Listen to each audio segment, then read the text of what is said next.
So wala po ibang paraan talaga kung para maano yung lalaki. So paano yun? Babae ka na naman. Kaso na naman. Ayaw naman sa akin ng mga taong bayan pag sinabi kong may iba talagang urge ng mga lalaki. Bilis na yung urge na yun na mabaliw-baliw ka eh. Di ba? Manood po kayo ng Netflix, Korean telenovela. Ano pwede mo sabihin sa asawa mo na paano ako nawala sa batas? Paano naman ako? Wala ka sa mood. Paano? Sa family code natin na hindi tinanggal na yung the husband is the head of the Maalis sa family. mag-asawa na ang paniwala, lalo kami, ako, meron kang sexual rights sa asawa mo eh. So halimbawa,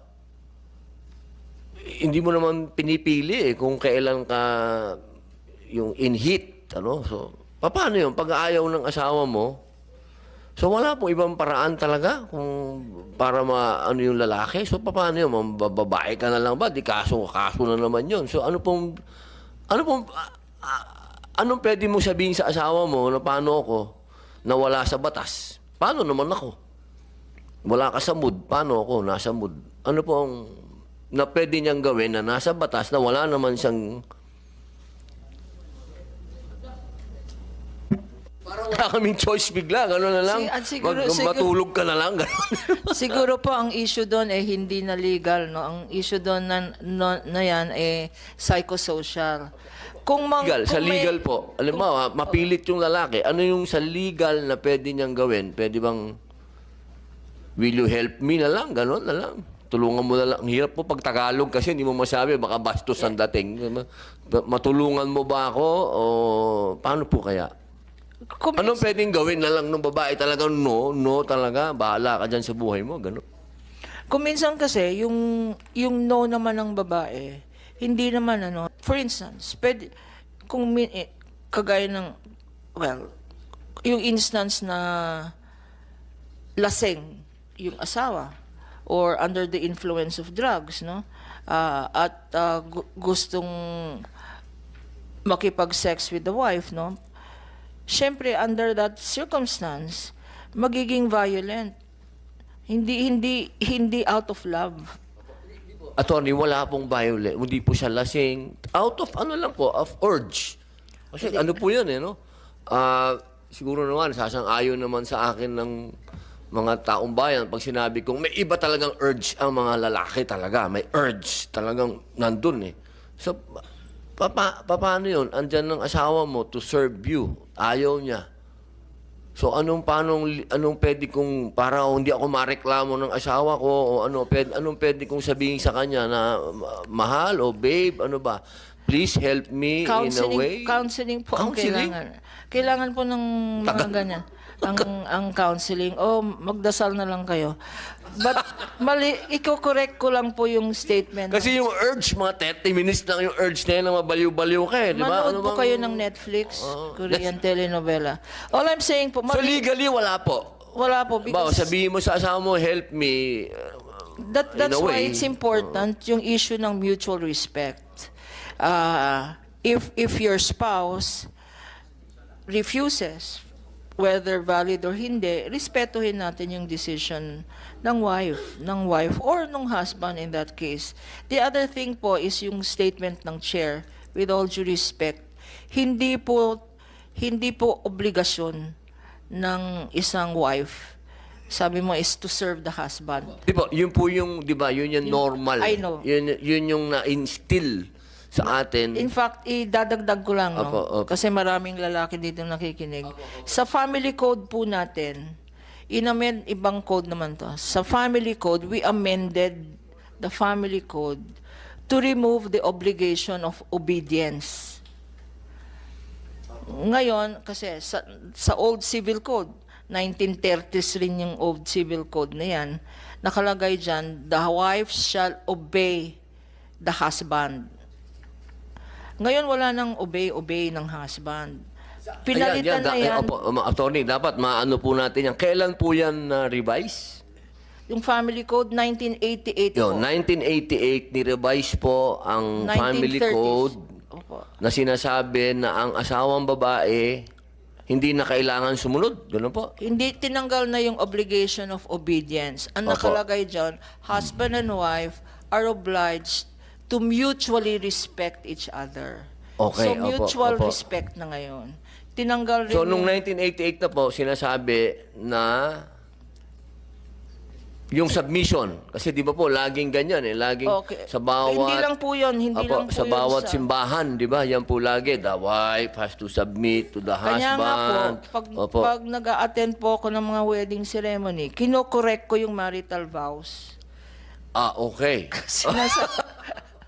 Kasi nakalagay sa marital vows, wife, obey thy husband.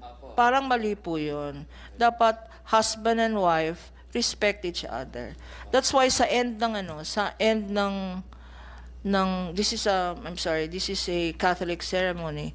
Sa end ng isang Catholic ceremony, the priest says, I now declare you man and wife. Anong mali doon?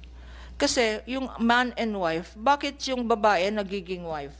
Yung husband hindi nagiging husband, man and wife. Dapat sabihin ng church, I now declare you husband and wife. Para equal, no? Nakalagay rin po sa family code natin na hindi tinanggal na yung the husband is the head of the family. Wala na rin po 'yon. Kasama po yung sa 1988 na binago. Opo. Ano pong ni-rephrase po nila doon? Ano pong pinalit? Ang pinalit po doon is parental authority is a joint obligation of the father and mother, husband and wife. So Napakaganda po, no? Parang pinakita natin talaga hiwalay na yung simbahan at state.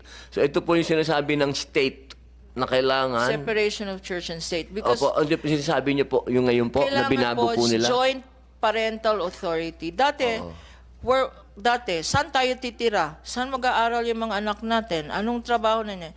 Dati, sa old civil code, yung husband ang nagdi-decide. Opo. Dito tayo titira. Dito mag-aaral yung anak natin. Ito ang kurso ng anak natin. Hindi na po ganun. Joint parental authority na husband and wife should decide together. And hindi lang yung rights, obligation. Dati, sa old civil code, the obligation to give support is the obligation of the father or husband. Hindi na rin ganun.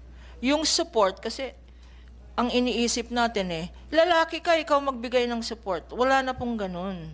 It is a joint obligation of husband and wife, mother and father, to give support to the family.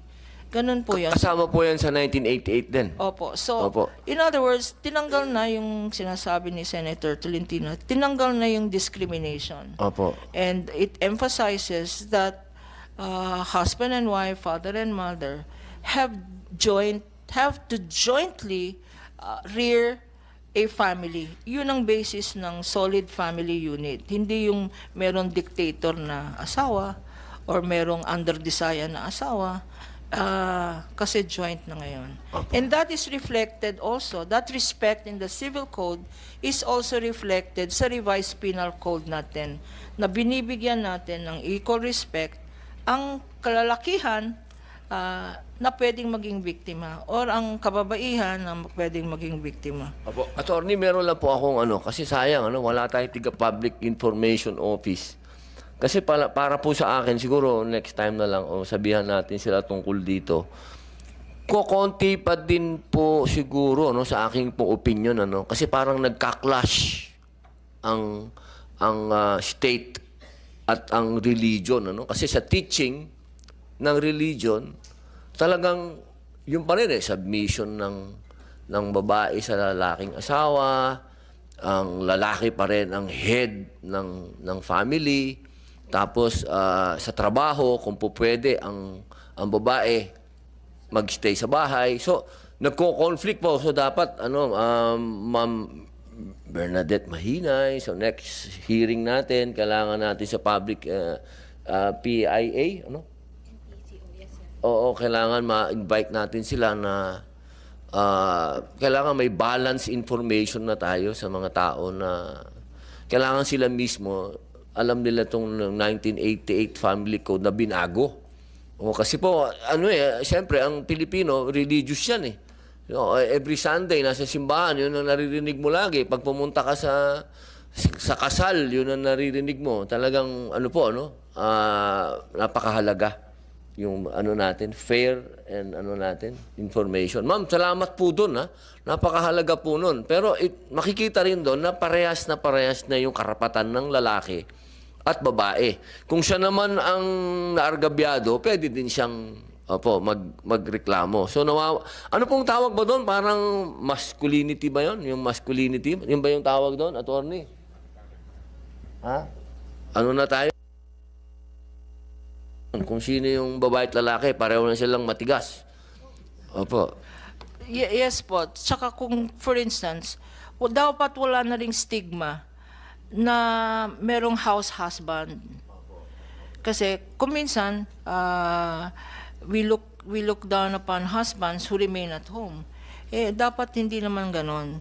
Kung talagang ang may kakayanan o may opportunity to work is the wife, respetuhin natin yung dynamics ng family. Kasi wala na dapat yung sinasabi na ang babae, hindi ba, yung traditional view, ang babae ay pang kama at kusina lang. Hindi na po ganon. Equal obligations na tayo for the benefit of the family. At nakita natin yan nung pandemic. Kasi nung pandemic, wala na yung male-female roles. Kasi wala nang trabaho yung lalaki. So yung babae, who is the housemaker, siya yung naging dominant, no? At yung lalaki, naging plantita. So it has redefined our roles.